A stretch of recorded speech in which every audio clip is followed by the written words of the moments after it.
Xeyir olsun əziz tələbələr, mən Fərid Qafarov. Bu gün sizinlə magistr və dövlət qulu imtahanında istifadə olunan test tapşırıqlarının izahına baxacağıq. Eyni zamanda bu tip test tapşırıqları həm də digər imtahanlarda da sizin qarşınıza çıxa bilər. Baxaq birinci sualımıza. Deyir verilmiş hansı iki sözün hərflərinin hər birindən yalnız bir dəfə istifadə etməklə yeni söz yaratmaq olar? Yaradılan sözdəki hərflərin sayı istifadə edilən sözlərdəki hərflərin sayına bərabərdir. Baxın, bu tip sualları necə həll edirsiniz?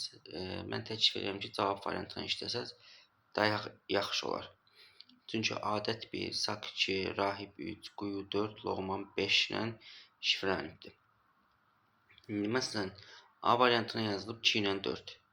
2 nədir? Sakdır və quyu sözləridir. Bunları həmişə yanaşı yazırsınız. Elə bilin ki, anagram həll edirsiniz. Yəni, sak ilə quyudan bu söz hərflərin birləşməsindən bir dənə söz çıxartmalıyıq. Baxıram ki, burada heç bir söz çıxarda bilmirəm. Bu sualımızın doğru cavabı olur Y variantı. Sakla rahib sözlərinin, yəni hərf birləşmələrinin birləşməsindən alınır sahibkar. Sahibkar.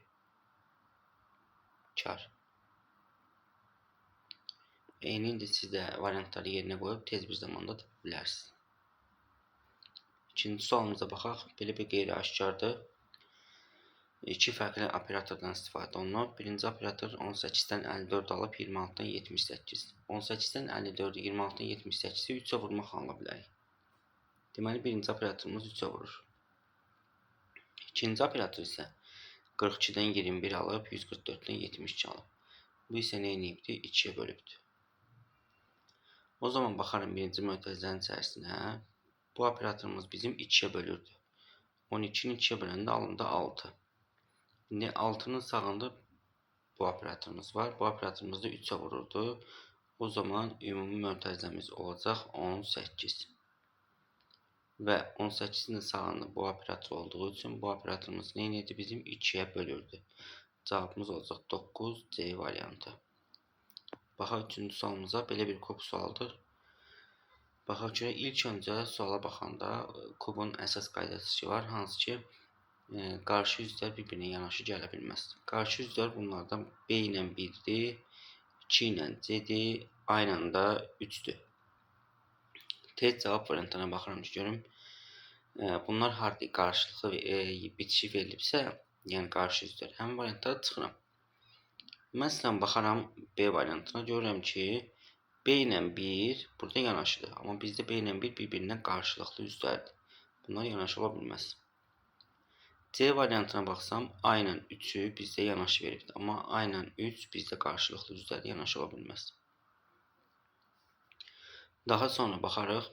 Məsələn, A variantına baxsam, C ilə 2-ni yanaşı veribdir. Bu da ola bilməz. Yenə G variantına C ilə 2-ni yanaşı veribdir. Bu da ola bilməz. Doğru cavabımız olur D variantı. Bu sual eyni zamanda 2025-ci il magistr 1-ci səthi qəbul imtahanı düşmüş sualdır. Baxın, bu sualımıza rebuslar bölməsinə aid bir sualdır. Biraz çətin tiplidir. Baxın, bu sualda iki fərqli fiqur görürsünüz.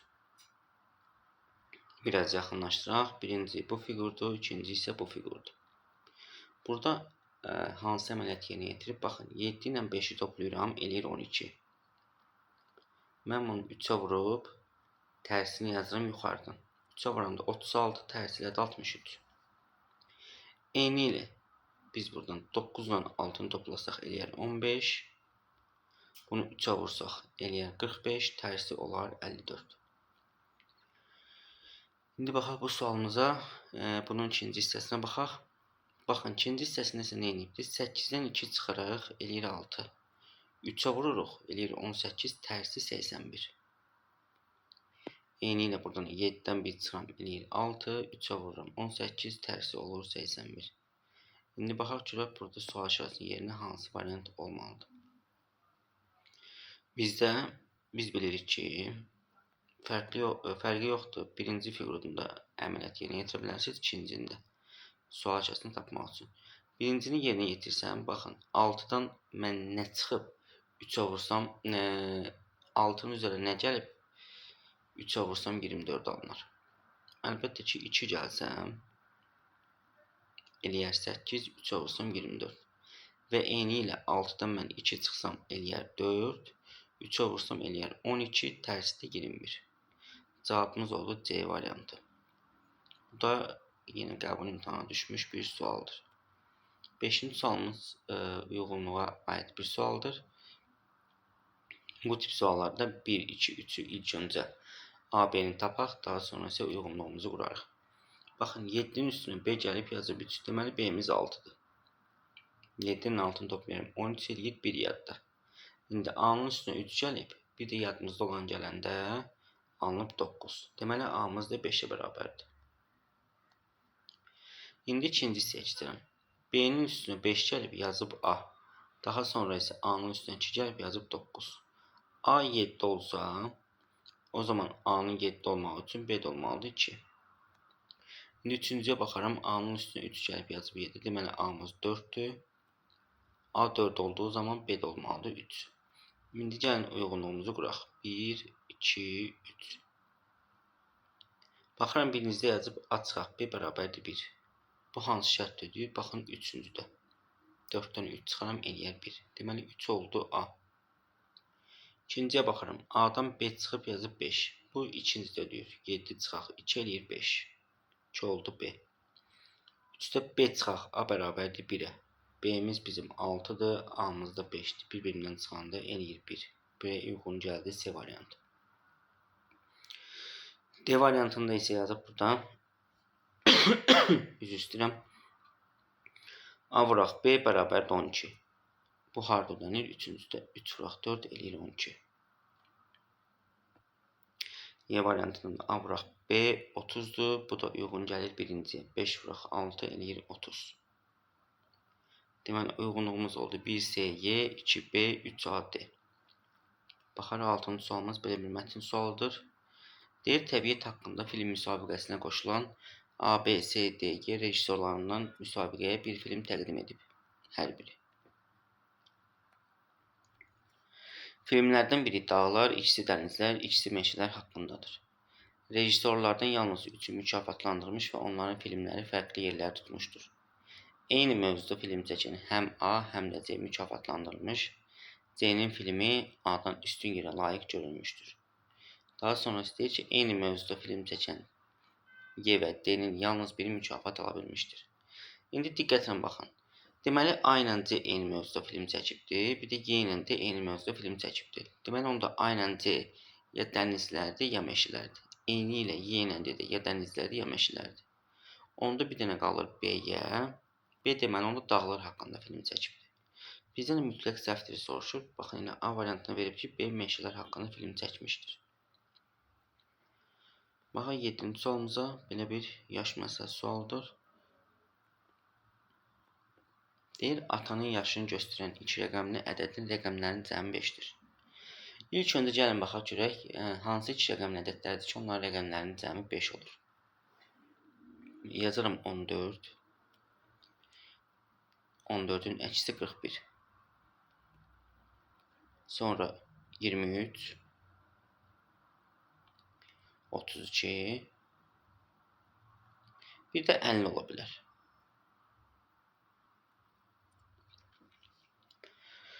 Əlbəttə ki, burada atanın yaşı 14 olacaq deyil. 14'ü ona görə silərik. İndi ikinci hissəsini oxuyaq. Deyir, həmin ədəddən oğlun yaşını göstərən ədəd 4 dəfə böyükdür. Yəni, atanın yaşı oğlun yaşını göstərən ədəddən 4 dəfə böyükdür. Bu nə deməkdir? Yəni, atanın yaşı 4'ə bölünən ədəddir.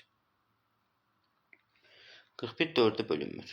23 də 4'ə bölünmür. 50 də bölünmür. Bir dənə qalır 32.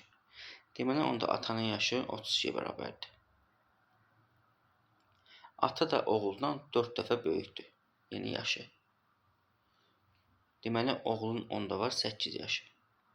İndi bizə nə deyir? Neçə il əvvəl deyirsə, sonra deyirsə biz atanın yaşının üzərinə həmin il gəlirik. Əvvəl deyirsə isə çıxırıq. Biz də ili bilmədiyimiz üçün o zaman atanın yaşından çıxaram bir x ilini. Eyni ilə oğlun da yaşından çıxaram bir x ilini. Deyir, neçə il əvvəl ata oğlundan yaşsa 7 dəfə böyük olacaq. Biz bunların yaşlarını bir-birinə bərabərləşdirmək üçün o zaman oğlun yaşını biz vursaq 7-yə, bunların yaşı bir-birinə bərabər olmuş olacaq. Belə bir sadə tənlik başlayaq həll edək. 32 minus x bərabərdir 7 dəfə 8 56 minus 7x. 7x x'in yanına keçəndə oldu 6x bərabərdir. 56-dan 32 çıxanda qalır 24. Buradan x'imiz nəyə bərabərdir? 4-ə. Deməli 4 ildən əvvəl ata oğlundan 7 dəfə böyük idi. Gəlin baxaq görək həqiqətən doğrudumu? 32-dən 4 çıxaram alınar 28. 8-dən 4 çıxaram alınar 4. Baxın 28 4-dən 7 dəfə nədir? Çoxdur. Baxaq 8-ci sualımıza. Deyir verilmiş anaqramlardan hansı birinci sözün sonu ikincinin əvvəlidir? Biraz çətin tipli bir sualdır əslində. Çünki bu söz çox adamın belə deyim, leksikonda istifadə etmədiyi bir sözdür. Ebo ilə başlayan ilk ağlınıza gələk, məsələn, Ebola ola bilər, xəstəlik kimi götürəsək, bir də ebanit ola bilər. Biz bura ebanit yazsaq, o zaman ikinci sözümüz olacaq nitrit. Bu da kimlə əlaqəlidir? Ebanit, nitrit. Deməli, cavabımız oldu A variantı. 9-cu sualımıza baxaq, belə bir cədvəl sualdır. Deyir, qanuna uyğunluğu müəyyən edin və sual şəklinin yerinə uyğun gəlin. Cavab variantını seçin. İlk öncə gəlin baxaq görək bizə nə verib. Verib bizə A vuraq B bərabərdir 24. B vuraq C bərabərdir 20. C vuraq A isə bərabərdir 30-a. Baxın, bunu tənlik halına gətirib ABC-ni əvəz etməklə biz həll eləyə bilər. Bu bizim vaxtımızı çox aparacaq. Amma biz bunların yerinə rəqəm qoysaq, məsələn, A-nı B-yə vurub 24 alıb, B-ni C-yə vurub 20 alıb. B burada nə ola bilər? B burada ola bilər 4. O zaman A olacaq 6. B bizdə 4-dürsə, onda C də olacaq 5. Bunu da aşağıda yoxlasaq, görək ki, C-miz 5 olanda, A-mız da 6 olanda həqiqətən şərt ödədir. Yoxsa biz bunu tənlik halına gətirsək, məsələn, buradan A bərabərdir 24 bölək B-yə. A-nın qiymətini burada yerinə yazsaq, amma bizim çox vaxtımızı aparacaq, həm də tənlikdə bəzi hallarda ola bilər ki, bizə çətinlik törətsin. Deməli, A, B-sini tapdım. İndi bizə deyir ki, A vuraq, B vuraq, C x-a bərabərdir.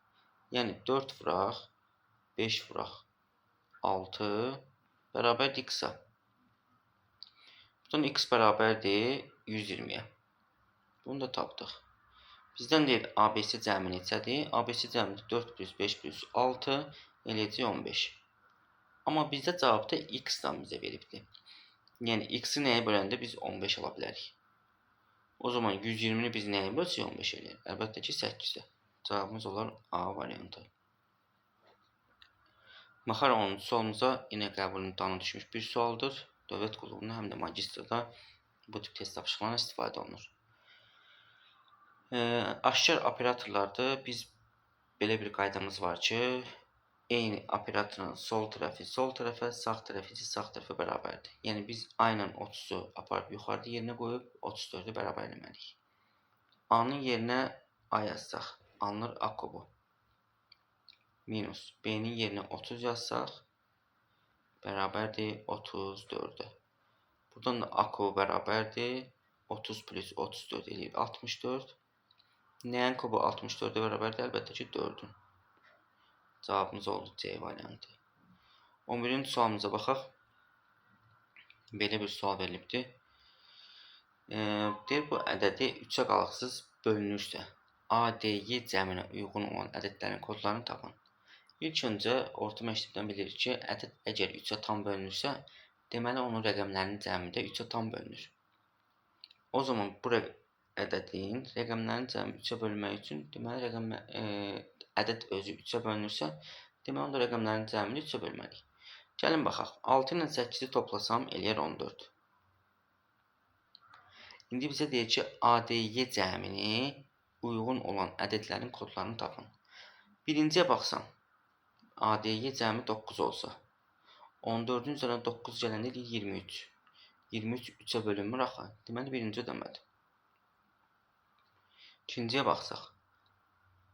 14 plus 19 elədi 33. 33 həqiqətində 3-ə bölünürsə, deməli ADY cəmi 19 ola bilər. 15 qoyanda da eləyir 29. 29 3-ə bölünmür. 8 qoysaq 14 plus 8 22 eləyir 3-ə bölünmür. 17 qoysaq 14 plus 17 31 eləyir 3-ə bölünmür. Bəs 4 qoysaq 14 plus 4 18 eləyir 18 3-ə tam bölünür. 21 qoyanda 14 ilə 21 35 eləyir, bu da 3-ə bölünmür. 16 qoysaq 14 ilə 16 eləyir 30, bu da 3-ə tam bölünür. Bəs 23 qoysaq 14 ilə 23 37 eləyir, bu da 3-ə bölünmür. Deməli, bu şərti ödəyən kodlarımız oldu 2, 6 və 8. Cavabımız oldu C variantı. 12-ci sualımıza baxaq. Belə bir rebusda bölünməsinə aid bir sualdır. Bu sualımızın həll qaydası baxın. 5 vuraq 1 elədi 5. 4 vuraq 3 elədi 12. Biz bunları toplayanda eləyir 17. İndi buna uyğun olaraq gəlin eli tapaq. 2 dəfə 7 14. 6 dəfə 2 eləyir 12. Toplayanda el oldu 26. Elimiz 26-dırsa onda buradan Y, D, A variantını çıxaram. Qalır B ilə C. İndi məsələn baxaq görə K-nı necə taparıq. K-mız bizdə 2 vuraq 5 elədi 10. Biz bunun üzərinə 4 gəlməliyik ki, alınsın 14.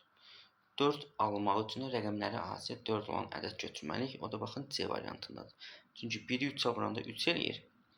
10 plus 3 13 eləyəcək. Onun üçün B-ni də siləndə cavab olur C variantı. Gəlin baxaq görək buradan M-i necə tapırlar. M-i tapmaq üçün baxın 26-dan 15 çıxanda alınıb 11. 15-dən 14 çıxanda alındı 1. O zaman 17-dən 14 çıxaram, M-də olar 3. C variantı həqiqətində ölədir. Baxın 13-cü sualımıza. Yeni bir qəbul imtahana düşmüş sualdır. Deyir, sol tərəfdə verilmiş şəkildən hansı hissəni götürdükdə sağ tərəfli şəkil alınır. Bu tip suallarda ilk öncə sağ tərəfə baxın. Görün, burada sol tərəfin oxşar olan hissələr haradır? Mən baxanda görürəm ki, baxın, bu hissə ilə bu hissə oxşardır. Deməli, bu şəkili fırladıblar. O zaman bu hissənin bu hissə oxşar gəldisə, baxın, bura ilə də bura bir-birinə oxşardır. Bəs yaxşı, bu hissə haradır? Baxın, bu hissə buradır. Onda bunun yuxarı hissəsinə düşür bu ikinci olan hissə. Deməli, ikinci hissə burada nə edibdir? Götürülmüşdür. 14-cü sualımıza baxaq. Yenə belə bir rebusda bölünməsinə aid bir sualdır. Baxın, ilk öncə gəlin bu üç bucaqlarla içəridəki ədədləri tapaq. Deməli, burada 4-ün kvadratı plus 9-un kvadratı 16 plus 81. Elədir 97. O zaman y-ə baxsaq 2-nin kvadratı plus 3-ün kvadratı y-imiz olacaq 13. Bəs kənardakılar necə alınıb?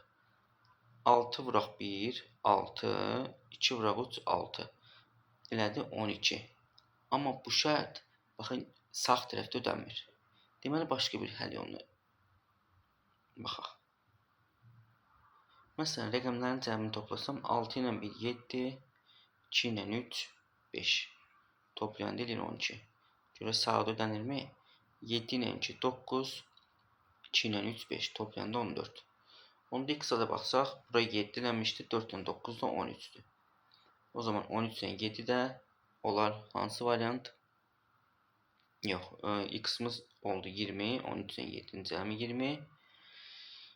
X 20, y də 13. Cavab oldu D variantı. Baxaq 15-ci sualımıza.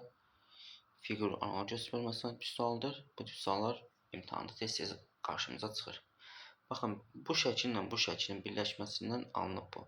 İndi bunlar necə birləşib, yoxsa kəsişib, ona baxmalıyıq ilk öncə.